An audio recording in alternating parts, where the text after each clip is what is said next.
Hello, I'm Brigantia Blackbird of Blackbird Grimoire. Welcome to the daily forecast for Thursday, April 18th, 2024. Happy Jupiter's Day to you.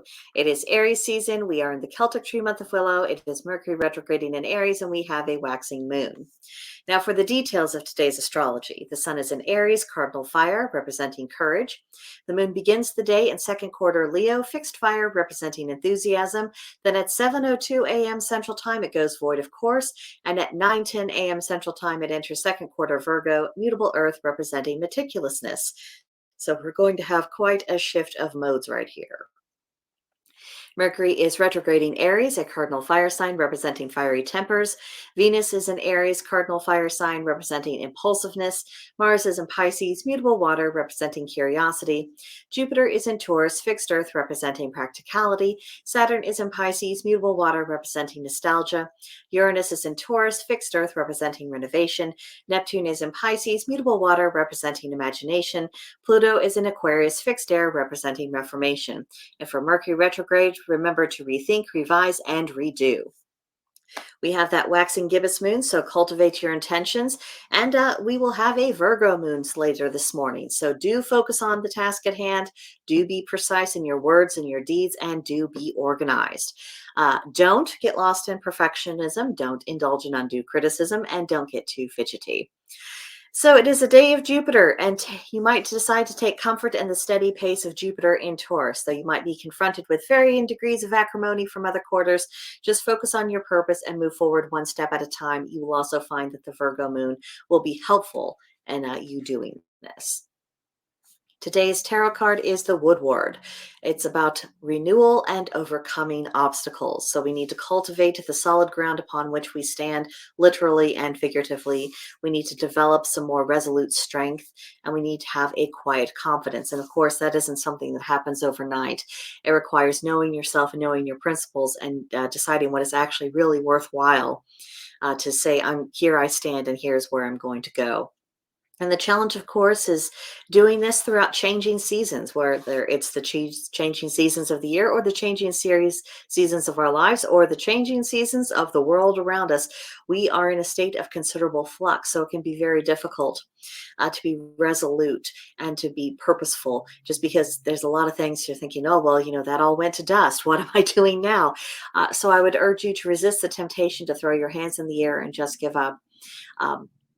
And if you are in doubt of what matters, what really matters, I would suggest spending a little bit more time outside the natural world.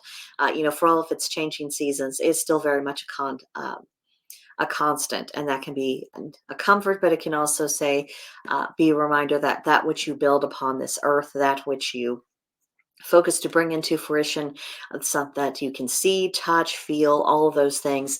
That is something that, if you do it right, can have lasting impact. And it can matter over a long period of time, regardless of the fashions of the world. Now, our Celtic triad for today, 3 people easy to do without. They who do not benefit any, they who bring no joy to any, and they who keep not peace with any. So those who don't bring any benefit, I would see this as the moochers and the saboteurs, people who just want to leech off others, or people who are actively being destructive to other people's projects. The joyless, again, that's being criticized. People who find delight in nothing, people who are finders of problems and not solutions, someone who can always find something going wrong, regardless of any kind of victory that might be experienced. Yeah, it is easy to do with that sort of influence in your life. And the people who just will not be peaceful for anything, having conflict for the sake of conflict without purpose, conflict without end. You really have to question the motivations of people in that mode, particularly if they seem smart enough to be doing it on purpose. Now, some people Bless, they're not particularly bright, and so they get stuck in this pattern, and what they need is just to be shaken out of it. So if they matter enough to you, you can maybe try to shake them out of it and try to make them see that there's a better way to go about things. But the people who do it on purpose, people who are being that kind of destructive on intentionally, they have a plan for what comes after, and it usually involves money and power for them, and you doing what they say. So yeah, uh, question the motives of the people who stir the pot without any purpose. Okay. Our magical intention for today is protection. It felt like something I wanted to toss out there today. So make of that what you will. The color for this intention is purple. The plant is the wild violet, which should be pretty abundant in a lot of places in the United States right now. I know in the Midwest, once you get into about mid to late April, wild violets are everywhere, at least where I'm at. So you can probably hunt yourself up some. The animal is the raven and the stone is the amethyst. So here's a question for you when it comes to protection. Are you the one who is seeking protection from others, or do you provide protection from others? And this isn't really meant to be a slight either way. It's more so to recognize where are you at? And then if you feel compelled to make adjustments, I mean, by all means do so. But just kind of where do you fit in with this idea of protection? That's just the main thing I'm getting at. For daily practices, you might give an offering to the house brownie. You could tidy and freshen up the home. When you are sitting down to dinner with your children at night, which I hope that you do, you might take the opportunity to share a tidbit of family history. This can be done quite casually. It doesn't have to be this weird, awkward, out of place sort of thing. You can just sneak it into the conversation. Doing little things like that, it helps ground your kids, knows who they are, what kind of people they come from, and just general interest. And it's absolute bonus points if this includes an embarrassing story about a sibling of yours. Oh, revenge can be sweet in that way.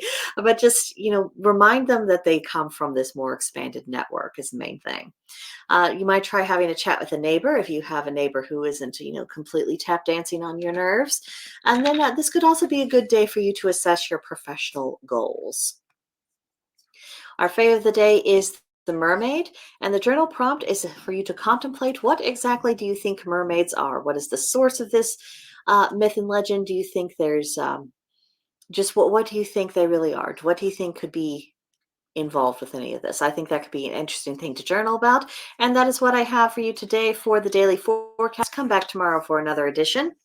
In the meantime, let me know what you thought of this one in the comments or send me a message at brigantiablackbird@protonmail.com and I'd be happy to chat with you there. But I think that'll do it for now, and I'll see you guys next time. Bye.